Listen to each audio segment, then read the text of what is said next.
Hola, buenos días. Entonces, siguiendo con el curso de oncología y hematología, hoy día vamos a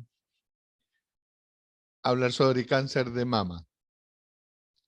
El cáncer de mama, como ustedes saben, es la causa de muerte por cáncer más frecuente en la mujer en Chile. Y como todas las enfermedades neoplásicas, tiene un periodo de formación que no es en meses ni en días, como ustedes bien saben, sino que es un proceso que en realidad se va instaurando a través del tiempo. Y en el cáncer de mama, la primera situación, ¿no es cierto?, que evidencia algún grado de alteración en la maduración celular es que empiezan a aparecer focos de hiperplasia típica para luego, ¿no es cierto?, en un periodo variable de tiempo, eso transformarse en un cáncer o en un tumor in situ, ¿no es cierto? Y eso eh, en un periodo que se estima de alrededor de 6 a 10 años, establecerse definitivamente como un carcinoma. Estos fenómenos, ¿no es cierto?, son comunes a muchos tumores sólidos y revela, ¿no es cierto?, que en su génesis hay factores que son constitucionales, pero también factores importantes desde el punto de vista epigenético.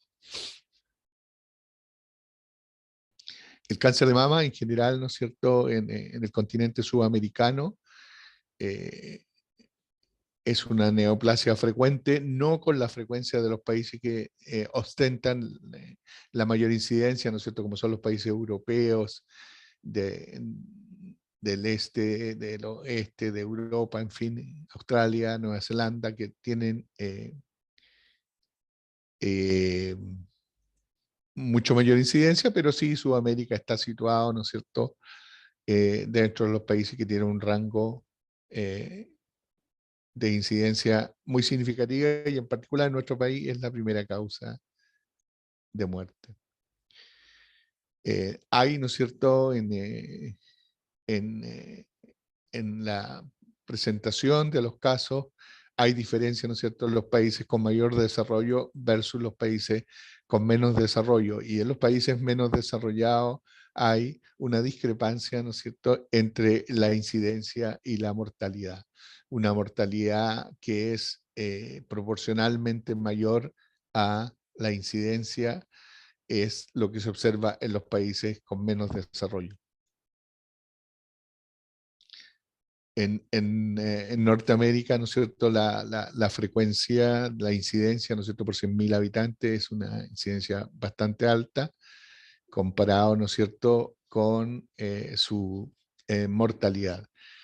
En cambio, en Sudamérica esta incidencia es francamente menor, pero tiene una mortalidad que se asemeja mucho, como ustedes ven, a la que ocurre en el continente norteamericano. Y ahí, ¿no es cierto?, esta discrepancia entre la incidencia y la mortalidad que refleja en el fondo una serie de problemas que parten desde los accesos a la vigilancia epidemiológica, ¿no es cierto?, hasta la disponibilidad de tratamiento.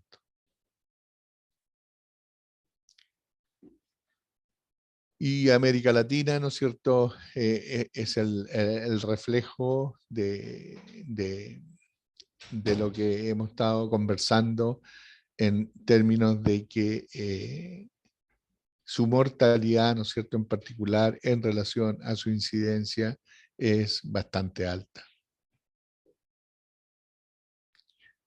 En Chile, ¿no es cierto?, el cáncer de mama era hasta hace poco la segunda causa de muerte, ¿no es cierto?, por ambos sexos. Sin embargo, es la primera causa de muerte en la mujer.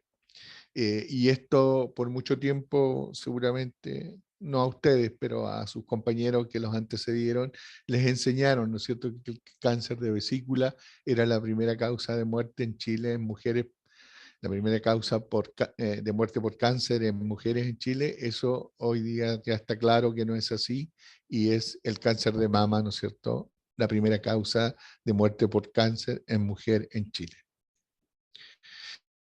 Y, y este es un problema global, ¿no es cierto?, transversal, que puede afectar a cualquier mujer, en menor grado hombre, ¿no es cierto? También hay cáncer de mama en hombre, pero su incidencia es francamente menor a la que ocurre en las mujeres, sin duda. Eh, y es un problema que puede afectar a cualquier mujer de cualquier clase social. Los rangos de edad han cambiado significativamente. Eh, Cada vez vemos más cáncer de mama en población joven y eh, esto refleja, ¿no es cierto?, una serie de fenómenos moleculares y epigenéticos que inciden en esta situación. El, el examen, ¿no es cierto?, clave para la detección del cáncer de mama es la mamografía, sigue siendo la mamografía. También es muy importante la cultura del autoexamen, y en eso ustedes, ¿no es cierto?, como educadores de la población tienen que tener muy claro que el autoexamen es muy importante, ¿no es cierto? Y la mamografía, según corresponda a la epidemiología de la paciente, a su edad, etcétera, está garantizada también dentro de las prestaciones del GES, ¿no es cierto?, de la garantía explícita en salud. Los factores de riesgo son clásicos. El, factor de riesgo más alto, ¿no es cierto?, claro, obviamente es ser mujer. En general superar la sexta década de la vida, también las mujeres que tienen mutaciones germinales como la mutación del gen BRCA1 y BRCA2, la acumulación intrafamiliar, ¿no es cierto?, de parientes en primer grado, como son madre e hija, por ejemplo, es un factor de riesgo alto para el cáncer de mama, la historia personal de cáncer de mama. Las mamas densas en mamografía, sobre todo en mujeres premenopáusicas, tienen el riesgo de que pueden enmascarar una lesión que no se haga visible. Por el otro extremo, ¿no es cierto?, el riesgo bajo, mientras más temprano empiece a menstruar la mujer, menos riesgo.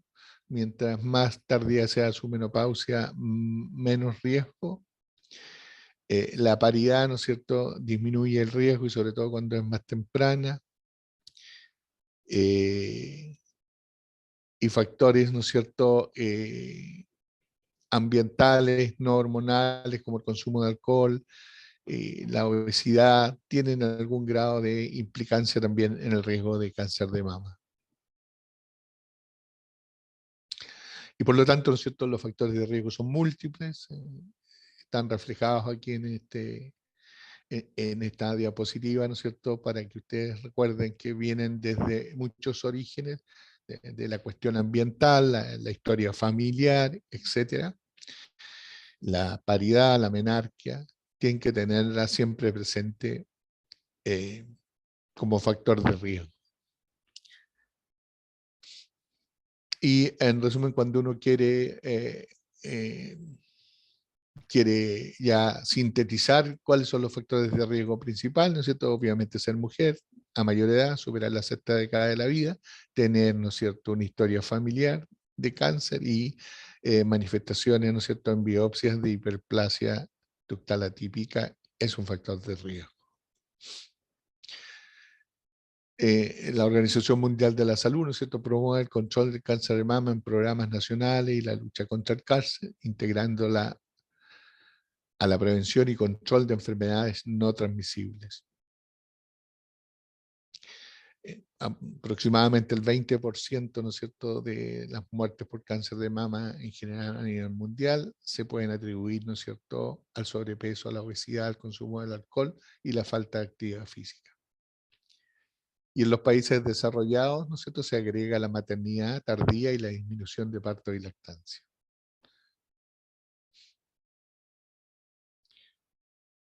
El autoexamen, muy importante. Estas láminas reflejan cómo es la técnica para el autoexamen, ¿no es cierto? Siempre el brazo arriba, el examen con la mano contralateral, ¿no es cierto?, a la mama contralateral y viceversa, en forma radial y en forma vertical. El examen clínico es muy importante, ¿no es cierto? Tiene importancia la destreza del examinador evidentemente eso influye en la detección y palpación de lesiones más pequeñas. Y la mamografía, ¿no es cierto?, que es el gold estándar del screening, es el examen central y más importante. Es importante el acceso de las pacientes a la mamografía, es importante la calidad y también es importante la experiencia del operador. El autoexamen, ¿no es cierto? Hay estudios, ¿no es cierto?, que comparan y al final llegan a la conclusión, ¿no es cierto?, de que el autoexamen no reduciría la mortalidad por cáncer de mama. Ese es un tema, ¿no es cierto?, que uno pudiera tener presente, pero que por ningún motivo hace perder la validez del autoexamen. No es lo mismo, ¿no es cierto?, detectarse un tumor de 2 centímetros en el autoexamen, ¿no es cierto?, que llegar a la consulta del médico, ¿no es cierto?, con un tumor de 5 o más, 8, 10 centímetros necrótico, en fin, es una situación totalmente distinta.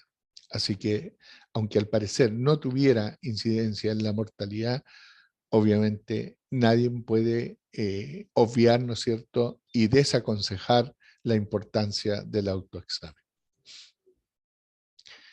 El, el examen clínico, ¿no es cierto?, junto con el screening ha sido una de las cosas más estudiadas. Hay un estudio canadiense que mostró una mortalidad similar en los que se realizó, ¿no es cierto?, examen clínico solo comparado con examen clínico más mamografía.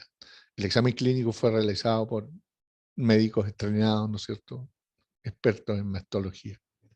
Y por lo tanto, sin duda, es un elemento muy importante. Y en la evaluación, ¿no es cierto?, de una mujer con cáncer de mama es muy importante la historia clínica y el examen físico, las imágenes y la predisposición genética, que es una cosa que siempre como médicos tienen que tener presente, ¿no es cierto?, la importancia del examen físico, de la historia familiar o no de cáncer de mama, la necesidad de contar con imágenes, ¿no es cierto?, y eh, detectar dentro de lo posible alguna predisposición genética, que eso sea más difícil porque requiere de laboratorio, pero si uno tiene una mujer, ¿no es cierto?, que consulta y le cuenta, ¿no es cierto?, que su mamá murió de cáncer de mama y que su hermana tuvo cáncer de ovario y que ella ahora se palpa, ¿no es cierto?, un nódulo en la mama, obviamente ustedes tienen que pensar que esa mujer hay un ambiente de predisposición genética, ¿no es cierto?, en esa paciente por su historia familiar, y que es muy probable que esa paciente pueda tener alguna de las mutaciones del gen BRCA, que se asocia, ¿no es cierto?, a cáncer de mama y a cáncer de ovario. A eso apunta, ¿no es cierto?, la sospecha que ustedes puedan, desde el punto de vista clínico, tener frente a una paciente respecto a su predisposición genética. En el cáncer de mama, la historia clínica, la exploración física, las imágenes y el estudio histopatológico son los pilares de la evaluación de la paciente. Y el examen físico, ¿no es cierto?, es importante, aun cuando su sensibilidad puede ser baja, por ningún motivo debemos abandonarlo, ¿no es cierto?, porque la efectividad del examen va a depender de qué tan experto sea el profesional que examina. Es importante, ¿no es cierto?, anatómicamente hacerse la imagen de la glándula mamaria y dividirla en 4 cuadrantes, más el extremo superior, ¿no es cierto?, que desde el punto de vista semiológico se denomina la cola de Spence. Y la glándula en sí dividida en 4 cuadrantes para que en forma sistemática la podamos examinar y hacer un examen lo más prolijo posible. Hay toda una técnica, ¿no es cierto?, para examinarla. Es difícil en un curso teórico abundar mucho más en eso, pero ya tendrán oportunidad, ¿no es cierto?, en sus prácticas clínicas practicar, ¿no es cierto?, esta metodología para el examen mamario. La mamografía, ¿no es cierto?, es un examen fundamental, es operador dependiente, es también tiene que ver con la calidad de los equipos, pero buenos equipos en manos de especialistas con experiencia se le puede sacar mucho provecho diagnóstico. La ecografía, ¿no es cierto?, se ha introducido también en las últimas décadas como un método complementario a la mamografía y con frecuencia, ¿no es cierto?, se usan ambos métodos para precisar eh, el, eh, las características de la lesión en la mama. También la ecografía cumple un rol importante como ayudante para los radiólogos intervencionistas para tomar biopsias dirigidas.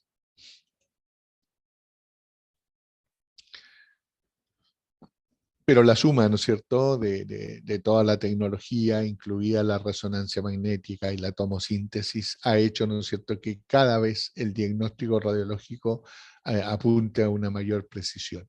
El ideal, ¿no es cierto?, y dependiendo de los casos clínicos, es contar con todos estos recursos, ¿no?, para poder hacer un buen diagnóstico y tomar las decisiones adecuadas.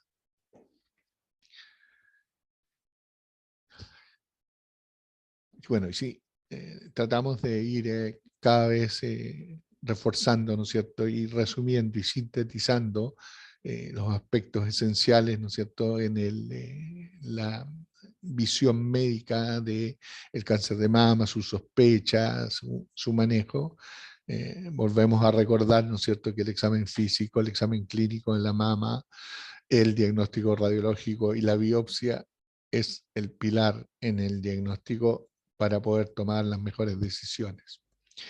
Desde el punto de vista mamográfico hay una clasificación radiológica, ¿no es cierto?, de las imágenes de la glándula mamaria que se clasifican bajo la sigla del BIRAS, y es así como en el BIRAS 0 se considera una categoría incompleta, ¿no es cierto?, para establecer en forma precisa una evaluación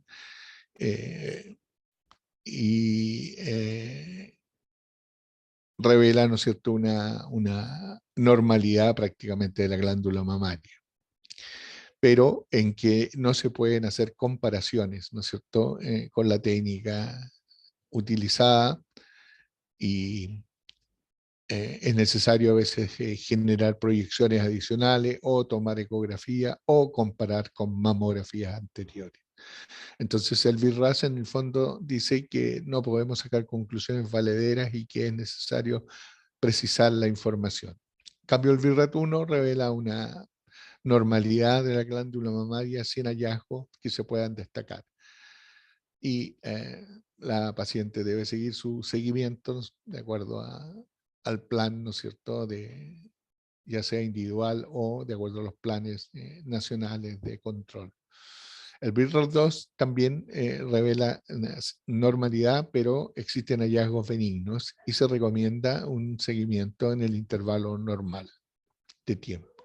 El BIRAT-3 es un BIRAT que es controversial, dependiendo de los centros, dependiendo de la experiencia, dependiendo de la calidad de los equipos, la probabilidad de que haya una malignidad puede ser inferior al 2%. Pero este es una cifra bastante ideal que emana de los mejores centros. Hay que tener cuidado con el BIRAT-3 en la práctica habitual.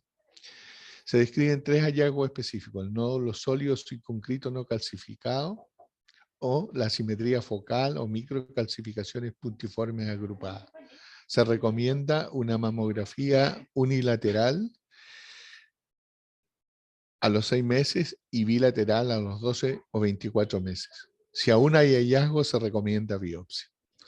Y en general, como una norma práctica, frente a la duda, ¿no es cierto?, el BIRAT-3 o la paciente que tenga un BIRAT-3 es recomendable que sea vista por un especialista en mastología. Esto es como un consejo práctico más allá de lo teórico. Se los digo porque puede ser un familiar suyo, una amiga, en fin, etc. BRAF 4, ¿no es cierto?, es una anormalidad francamente sospechosa, ¿no? Incluye aquellas lesiones que van a requerir intervencionismo. Se subdivide en tres subcategorías: el 4A, bajo sospecha; el 4B, riesgo intermedio; y el 4C, riesgo moderado de malignidad. Se recomienda en estos casos la biopsia.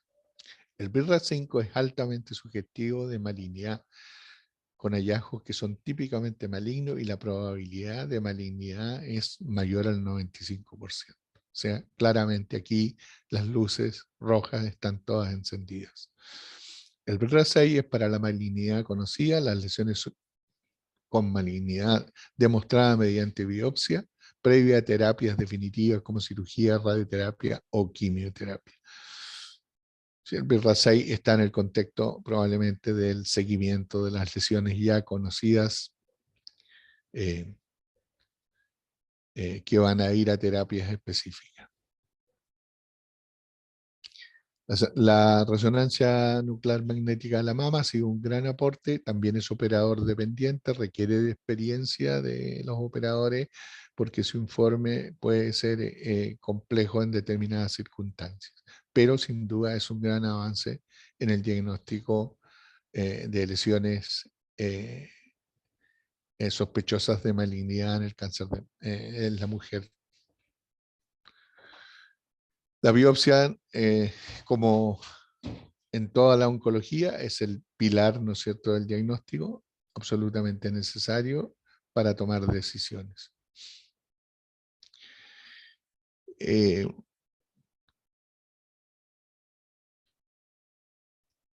cáncer de mama, como muchas otras enfermedades malignas, ¿no es cierto?, se clasifica en estadios, se estratifica, ¿no es cierto?, en estadios, y que tiene que ver, ¿no es cierto?, con también una extrapolación pronóstica.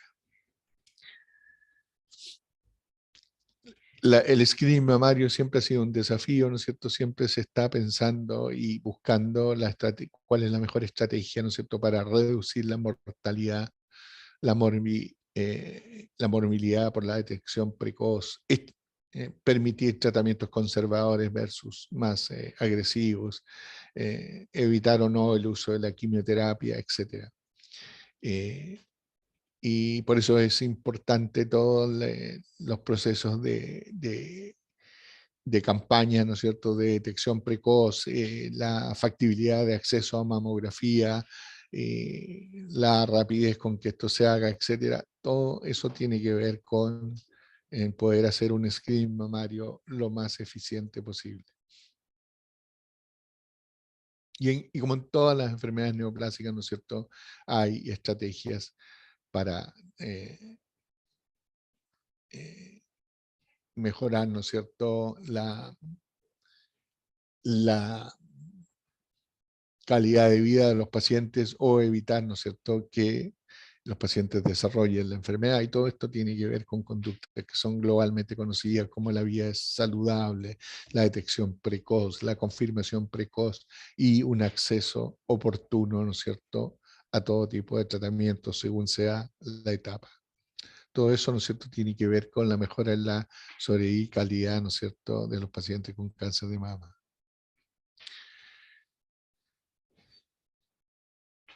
El cáncer de mama, como muchos otros, ¿no es cierto?, tiene un periodo de oncogénesis hasta que el tumor se expresa como tal. Aquí juega un rol muy importante los tratamientos, y luego, ¿no es cierto?, la posibilidad de disminuir al máximo la enfermedad residual y, por ende, la recidiva o la recurrencia de la enfermedad. Las metástasis, ¿no es cierto?, en el cáncer de mama pueden tener cambios en cuanto a su perfil molecular, y, por ejemplo, una paciente que sea originalmente o que exprese originalmente eh, los receptores de estrógeno, puede que en la foco metastásico en un 20 a un 30% no exprese ya el receptor de estrógeno. y una paciente que originalmente tenga la expresión del oncogen HER2, como vimos en la clase de introducción a la oncología, la importancia de este oncogen en términos de ser un blanco terapéutico. Bueno, el tumor original, que es HER2 positivo, puede que en las zonas de metástasis en un 5 o 8% ya no lo sea. Esto quiere decir, ¿no es cierto?, que es una enfermedad que tiene fenómenos evolutivos, no es una enfermedad uniforme en todos los sitios ni en todos los momentos. Los subtipos moleculares en cáncer de mama tienen mucha importancia porque no solo desde el punto de vista terapéutico, sino que también desde el punto de vista pronóstico. Y es mejor, ¿no es cierto?, tener un cáncer de mama con un perfil, un subtipo intrínseco tipo luminal A, que se caracteriza por tener receptores de estrógeno positivo, receptor de progesterona positivo, y tener el gen HER2 negativo y tener un bajo Ki67, que es un marcador, un oncogen que expresa agresividad tumoral. Evidentemente este perfil es mucho mejor, ¿no es cierto?, que por ejemplo tener un perfil basal, ¿no es cierto?, en que este subtipo intrínseco se caracteriza por tener receptor de estrógeno y progesterona negativo, HER2, HER2 también negativo. Esos enfermos tienen peor pronóstico y se engloban en lo que en perfiles, ¿no es cierto?, de mayor agresividad. Los pilares del tratamiento, ¿no es cierto?, en cáncer mama son la cirugía, la radioterapia, la quimioterapia y en los últimos años, ¿no es cierto?, el ingreso de la inmunoterapia como una estrategia de tratamiento que ha sido muy importante en este y otro tipo de tumores. Y el pronóstico varía, ¿no es cierto?, según los subtipos intrínsecos, como ya hemos conversado, es mucho mejor tener, ¿no es cierto?, un luminal A que un basal en términos de pronóstico, y es mejor tener la expresión de los receptores de estrógeno y progesterona eh, que tener, por ejemplo, la mutación de un gen BRCA. El patrón de recurrencia, ¿no es cierto?, en cáncer de mama es mucho más agresivo, lo que nosotros llamamos cáncer de mama triple negativo, es decir, aquel que no expresa ningún marcador, ni receptor de estrógeno, ni de progesterona, ni el HER2. Esos tumores, francamente, son mucho más agresivos que los que no son triple negativos. Triple negativo se caracteriza, ¿no es cierto?, por una frecuencia alta de metástasis cerebrales pulmonares, y los que no son triple negativo tienen una menor incidencia de metástasis cerebral, una menor incidencia de metástasis pulmonares.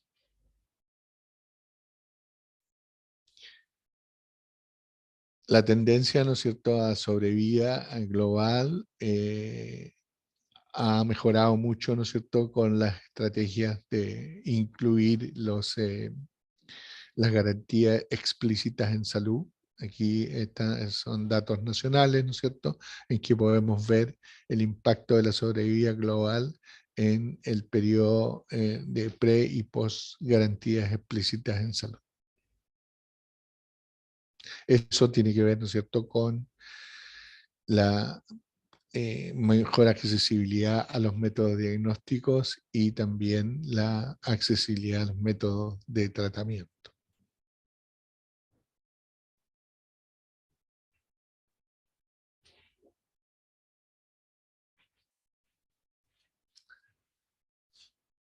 La medicina de precisión, ¿no es cierto?, sin duda, en este como en otros tumores, ha tenido un impacto notable desde que a fines de los 90, como conversábamos en la clase de introducción a la oncología, los trabajos del doctor Sleiman demostraron la importancia del trastuzumab Luego ha habido muchos desarrollos, ¿no es cierto?, de nuevas moléculas cuyo blanco es también el receptor HER2, como el TDM1, ¿no es cierto?, o el pertuzumab, y todo ello, ¿no es cierto?, ha apuntado a una mejor estrategia de tratamiento y un mayor impacto, ¿no es cierto?, en las sobrevidas libres de enfermedad y en las sobrevidas globales.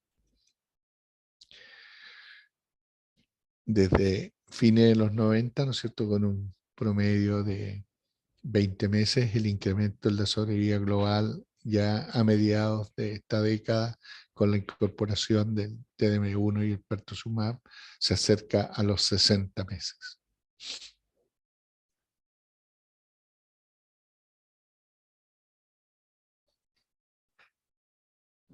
La supervivencia obviamente está marcada por el estadio y es totalmente distinto a mayor avance de la enfermedad versus el diagnóstico precoz, en este como en muchos tumores.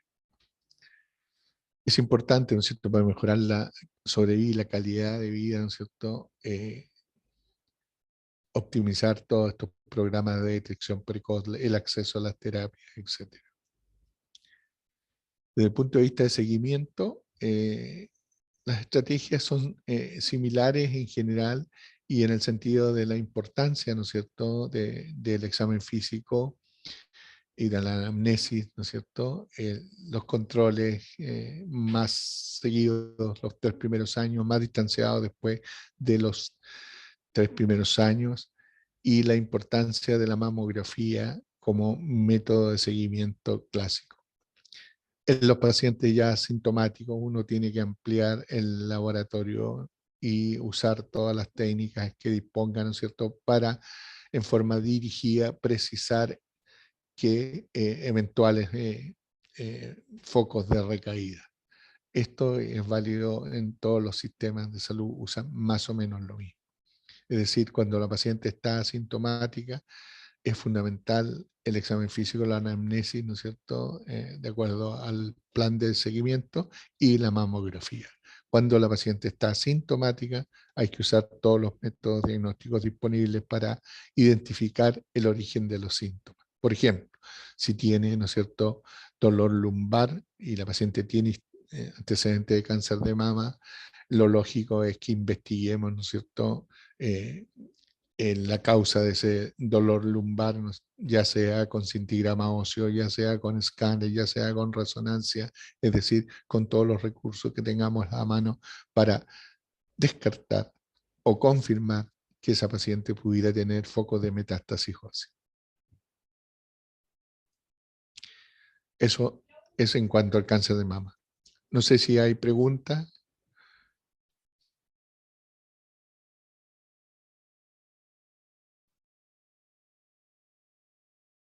¿No?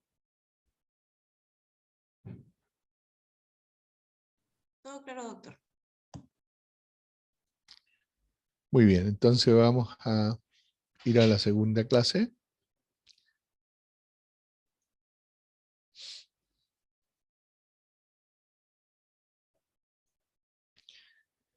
Es...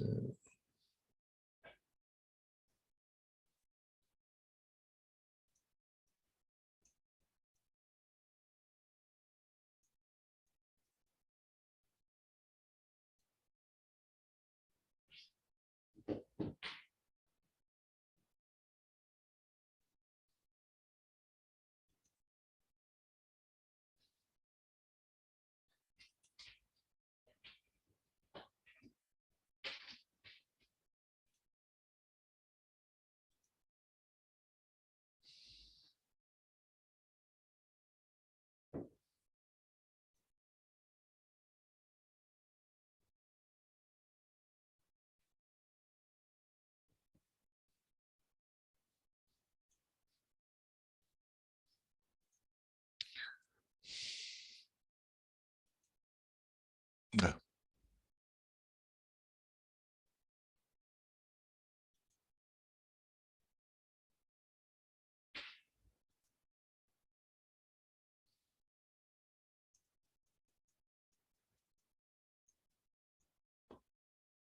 Ok. Entonces, continuando con el curso, ahora vamos a hablar algunos aspectos generales y específicos del cáncer renal. Doctor, por si acaso dejó de compartir, no estamos viendo la presentación. Vale. Espérate.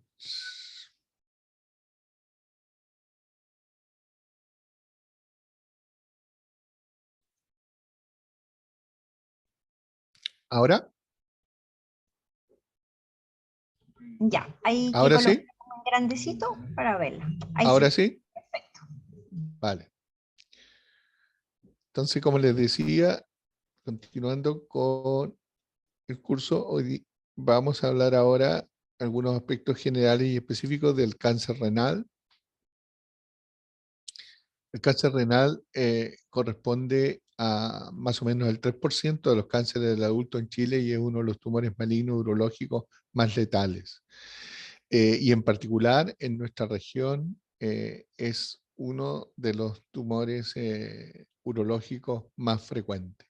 Cáncer de próstata, cáncer renal, cáncer de testículos son los tumores urológicos más frecuentes.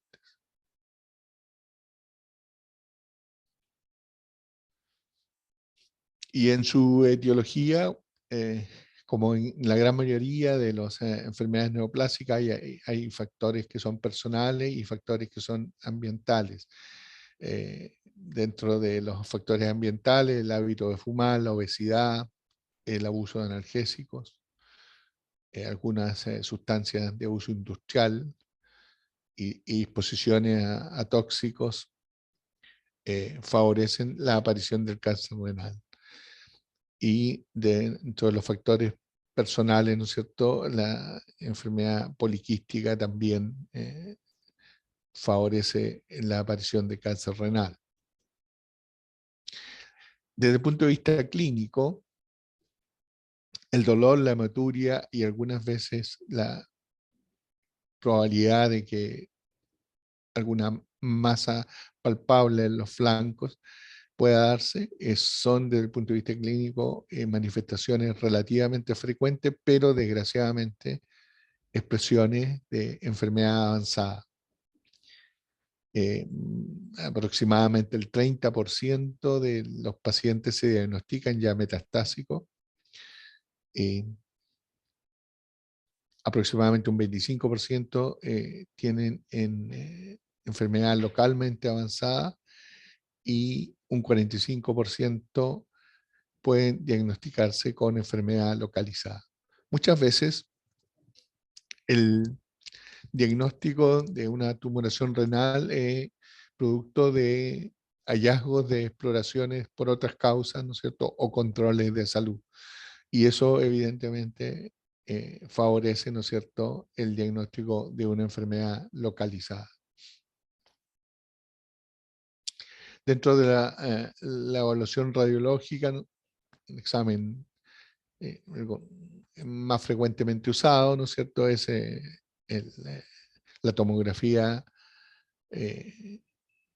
axial computarizada, ¿no es cierto? También la resonancia y el ultrasonido, ¿no es cierto? Y con mucho menos frecuencia ya las arteriografías renales. Generalmente, ¿no es cierto?, el diagnóstico cuando es en forma incidental es por un escáner hecho por diferentes razones o por ultrasonografía también hecha por diferentes razones. Hay, bueno, estadísticas varían dependiendo de dónde se hagan, pero en general la frecuencia, ¿no es cierto?, va de entre al 2%. Es sí, y esto es muy importante tenerlo presente, el cáncer renal es una enfermedad heterogénea en cuanto a su perfil histológico y heterogénea también en cuanto a su comportamiento.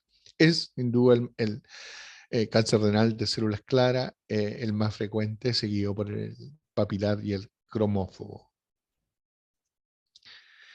Esto es lo mismo, dicho de otra manera, ¿no es cierto? Y en que el tumor de células claras, ¿no es cierto?, se acerca al 70% de el total de los tumores.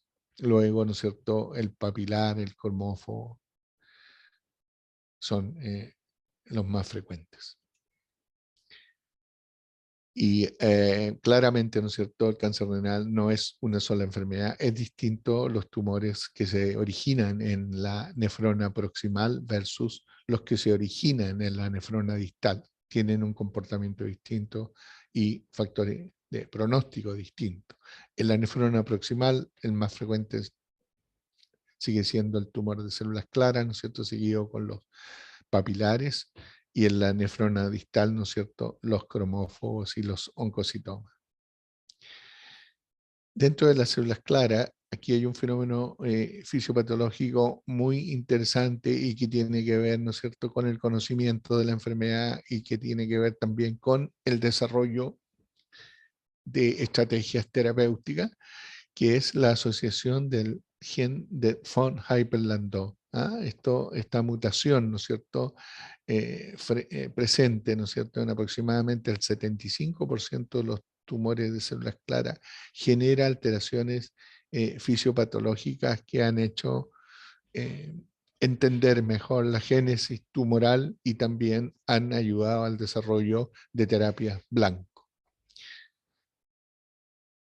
Luego hay asociaciones de síndromes genéticos mucho menos frecuentes, ¿no es cierto?, con los distintos tipos histológicos.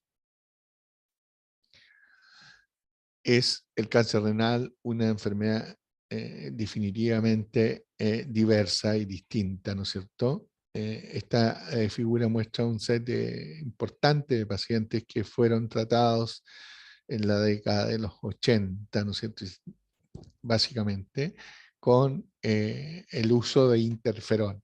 Hoy día el interferón prácticamente se considera un fármaco muy poco efectivo en el cáncer renal, pero fíjense ustedes, ¿no es cierto?, la dispersión de respuesta de los distintos pacientes que recibieron interferón.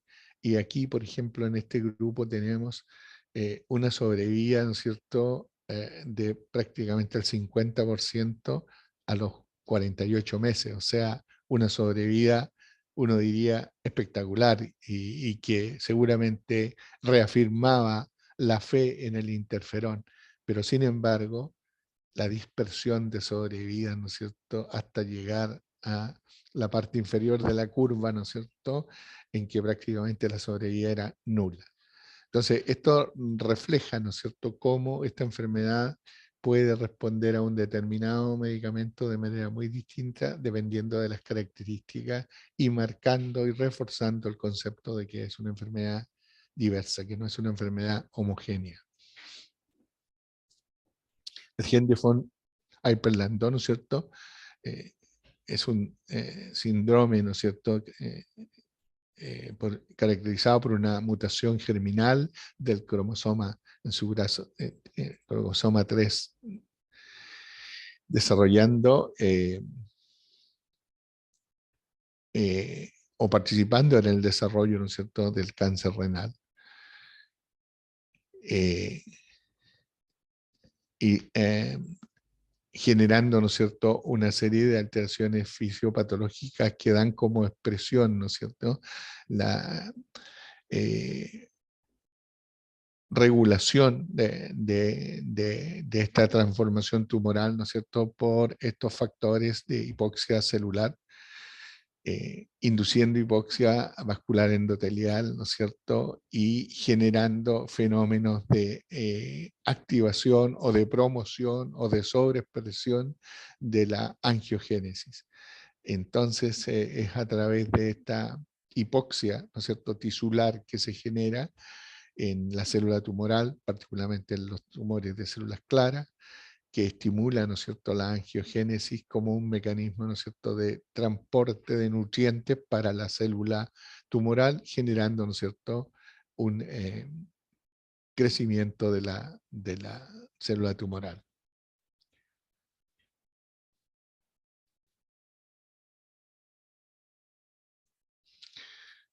Y aquí, ¿no es cierto?, en este gráfico está traducido, ¿no?, lo que hemos conversado como la participación, ¿no es cierto?, de de este oncogen va generando zonas de hipoxia, ¿no es cierto?, que estimulan los factores de crecimiento vascular endotelial, estimulando la angiogénesis y con eso permitiendo, ¿no es cierto?, el crecimiento o la replicación en este ambiente hipóxico, ¿no es cierto?, de la célula tumoral.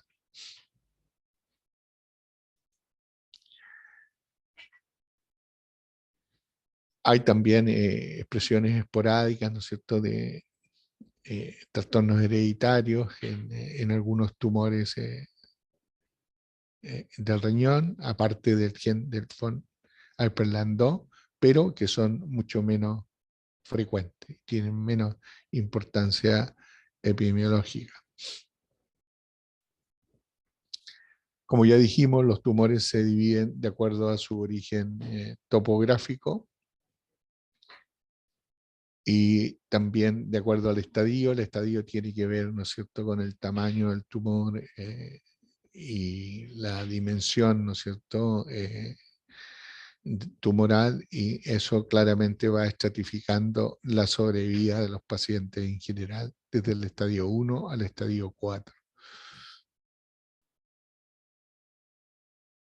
La clasificación de Fuhrman, que es una clasificación histológica, guarda relación con la agresividad también del tumor o el riesgo de la recurrencia. Por eso es tan importante la clasificación de Fuhrman. Y el pronóstico está determinado en gran parte, ¿no es cierto?, por el estadio, los subtipos histológicos, la extensión de la enfermedad versus la enfermedad metastásica versus la enfermedad localizada.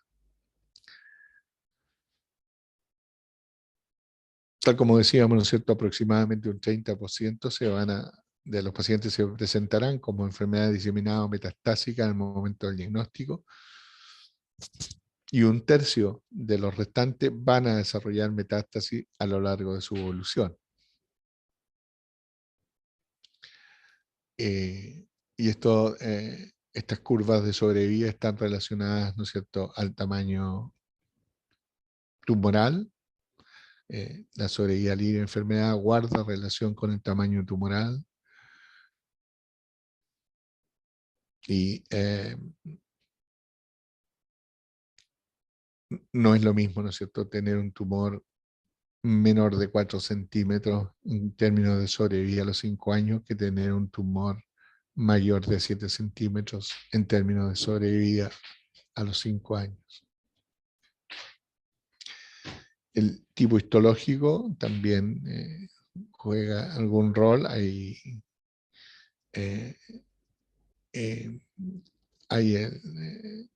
tumores que tienen, desde el punto de vista histológico, menos agresividad y por lo tanto mejor pronóstico. Como un oncocitoma, ¿no es cierto?, un tumor poco agresivo comparado con el tumor de células claras, que es un tumor mucho más agresivo.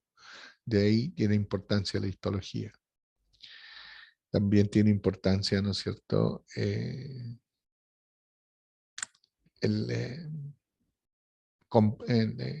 tamaño de la enfermedad, ¿no es cierto?, el volumen de enfermedad al momento del diagnóstico y en términos de sobrevida. También son importantes, ¿no es cierto?, la presencia de mutaciones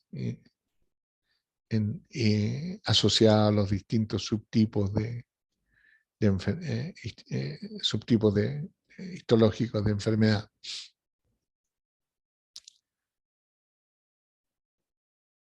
En el caso del tumor de células claras, ¿no es cierto?, la asociación con gen de von Hippel-Lindau tiene muchísima importancia, se da en el 75% de los pacientes, y es un fenómeno ya conocido y establecido. Han habido clasificaciones, se han trabajado en clasificaciones de variables de riesgo, ¿no es cierto?, para estratificar a los pacientes.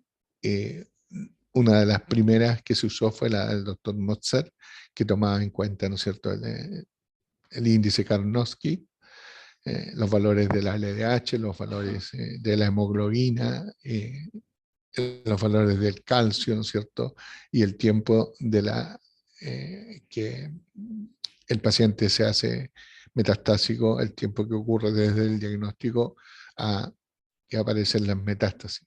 Y es así, ¿no es cierto?, que un índice Karnofsky menor de 80 tiene importancia pronóstica, una LDH, ¿no es cierto?, sobre el nivel normal 1,5 también, la hemoglobina baja, ¿no es cierto?, también tiene importancia la presencia de calcio elevado, ¿no es cierto?, también tiene una importancia pronóstica, haciendo que este pronóstico sea más ominoso, y el tiempo en que el enfermo presentó la metástasis, cuando este es inferior a 1 año, tiene importancia pronóstica.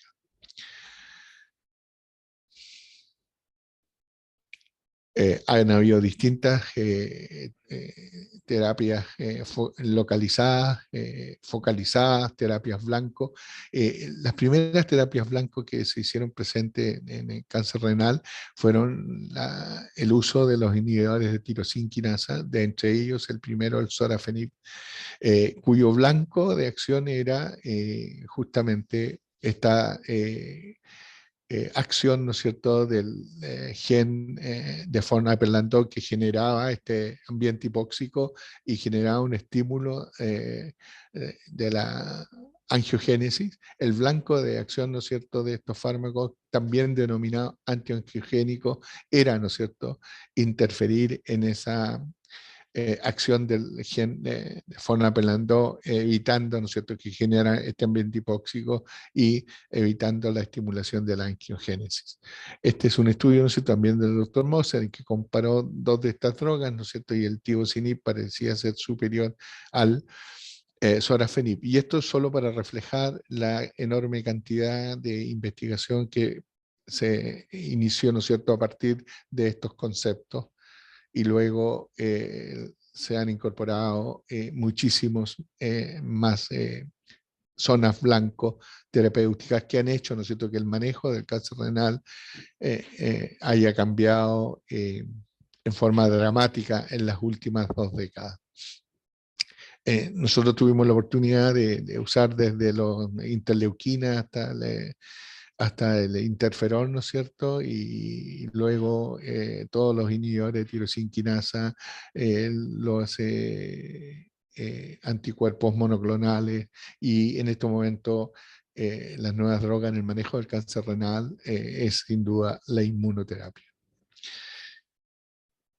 Los factores adversos, ¿cierto?, que producen un peor comportamiento de la enfermedad fueron descritos, como ya les comentábamos, por el doctor Motzer, y estos factores a su vez son la concentración de la hemoglobina bajo el límite normal, el calcio corregido mayor al límite superior normal, el mal estado funcional según el índice de Karnofsky, son los factores que definitivamente han sido más importantes. Estos criterios fueron modificados, eliminando la ausencia de nefrectomía como factor pronóstico y incluyendo el tiempo entre el diagnóstico y el tratamiento, también por el doctor Motzer. Y posteriormente los criterios de Motzer fueron modificados por el doctor Hein y colaboradores, ¿no es cierto?, dado el creciente uso de tratamientos antiangiogénicos. Y por eso hacíamos hincapié, ¿no es cierto?, en la importancia del desarrollo de estas drogas como terapia.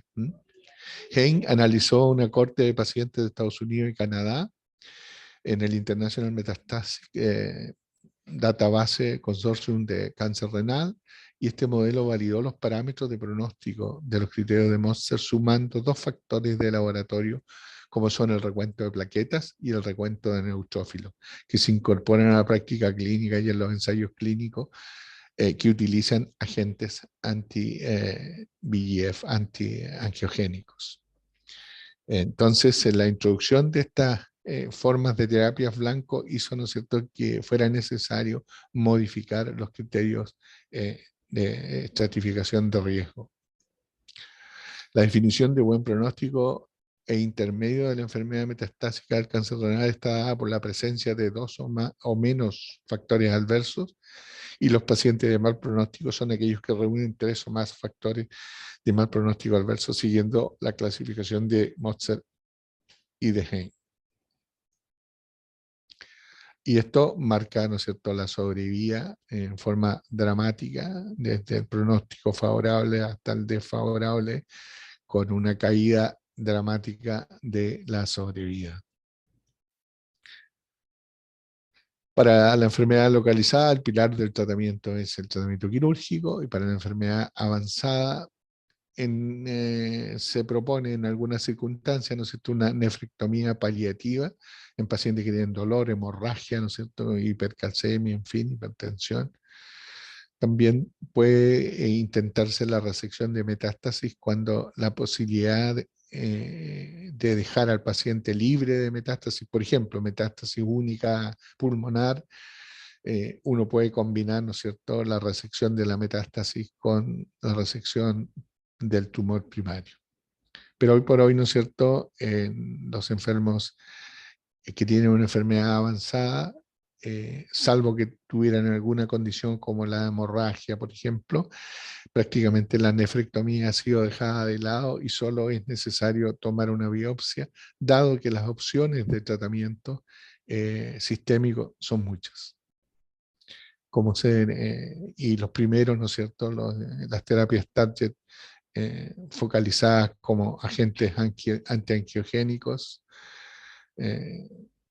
actuando a nivel del receptor, como es el caso del sunitinib, el sorafenib, el pazopanib, el axitinib, los que actúan a nivel del ligando, como el anticuerpo monoclonal bevacizumab, y a partir de ahí, ¿no es cierto?, un desarrollo frenético de distintos focos de acción, ¿no es cierto?, los que actúan a nivel de meteinoproteinasa o inhibidores del mTOR, como el tenserolimus, everolimus, más los antiangiogénicos. Esto en el fondo es lo mismo, ¿no es cierto? Y luego la inmunoterapia, ¿no es cierto?, con la primera inmunoterapia, la interleuquina, luego el interferón, que ya han sido abandonados para centrarse en la nueva inmunoterapia, ¿no es cierto?, como los inhibidores de los puntos de chequeo, como el nivolumab, los anti-PDL1, como el pembrolizumab, etcétera, etcétera. Es decir, un enorme desarrollo de blancos terapéuticos. Y esto ha hecho, ¿no es cierto?, que esto que ya tiene 2 años, ¿no es cierto?, se han incorporado seguramente nuevas drogas, pero en definitiva no es el objetivo de este curso llenarlo de nombre de medicamentos, pero sí decirles, ¿no es cierto?, que ya hasta los pacientes con riesgo favorable, ¿no es cierto?, se ha entrado ya a usar inmunoterapia como el pembrolizumab en asociación o solo, asociado o no a los inhibidores de tirosina quinasa, al igual que en los de riesgo intermedio y en los de alto riesgo. Y eso es. No sé si hay preguntas.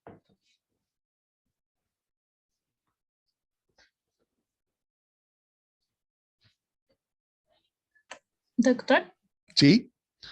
a mí me quedó una duda porque se me cortó un poco el internet cuando hablaba de que el cáncer renal era una enfermedad heterogénea. Sí. ¿A qué se refería? Se refiere a que el comportamiento biológico de la enfermedad en un mismo tipo de tumor, en una misma histología, puede ser distinto basado, ¿no es cierto?, en factores ya sea moleculares, citogenéticos, eh, que hacen que la respuesta antitumoral sea totalmente distinta. Y eso quedó aquí en este gráfico, quedó en evidencia cuando se analizan los cientos de pacientes que recibieron por algunas décadas el interferón. Tú puedes ver la heterogeneidad de la respuesta, ¿ah? Porque si tú tomamos, ¿no es cierto?, la curva en celeste, no sé si ves el puntero, eh, estos enfermos, ¿no es cierto?, tienen una sobrevida prácticamente del 50% a 48 meses. O sea, esa es una muy buena sobrevida en un paciente oncológico, sin duda. Pero sin embargo, si tomamos la curva en verde, ¿no es cierto?, menos del 10% de los pacientes tenían una sobrevida que pudiera llegar a los 12 meses.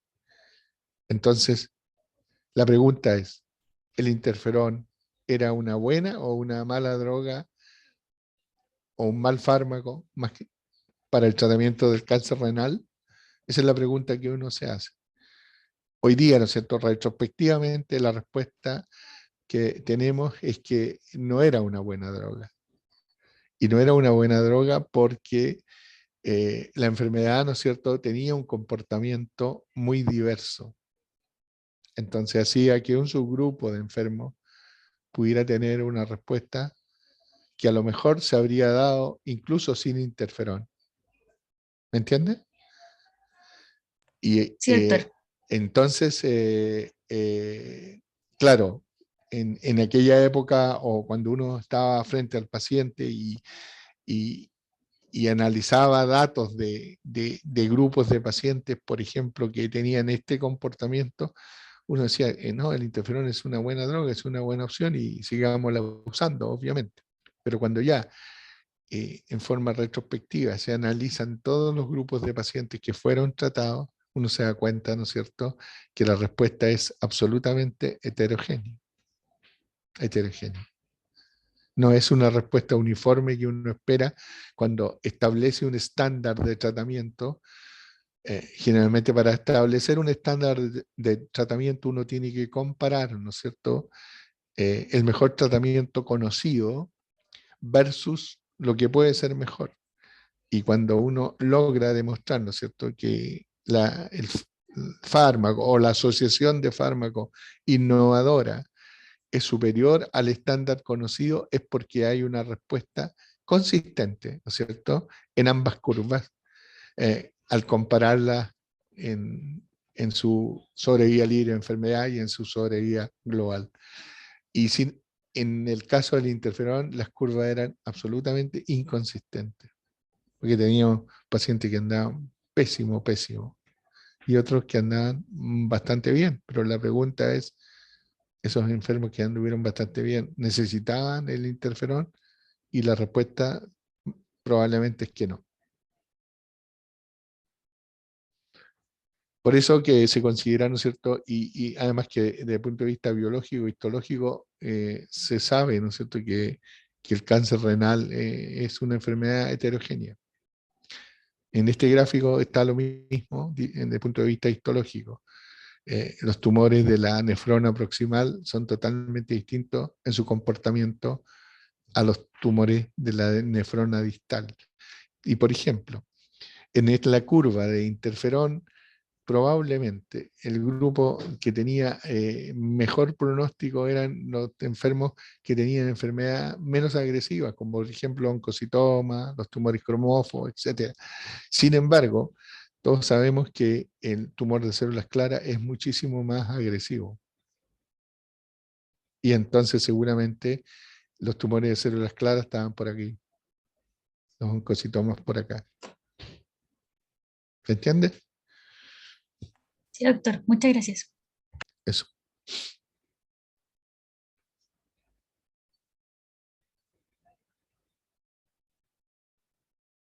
No sé, si hay otra pregunta.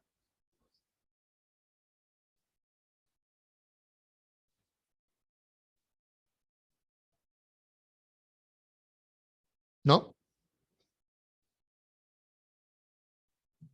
Parece que quedó todo clarito, doctorcito. Sí, Muchas está muy Bueno, claro. ya, muy bien. Chao, gracias, que estén doctor. bien. Chao, chao. Nos vemos. Chau, chau. Chao, Chao, doctor. Gracias. Chao, chao. doctor, muchas gracias. Chao, Chao, chao. doctor, gracias. Chao, chao.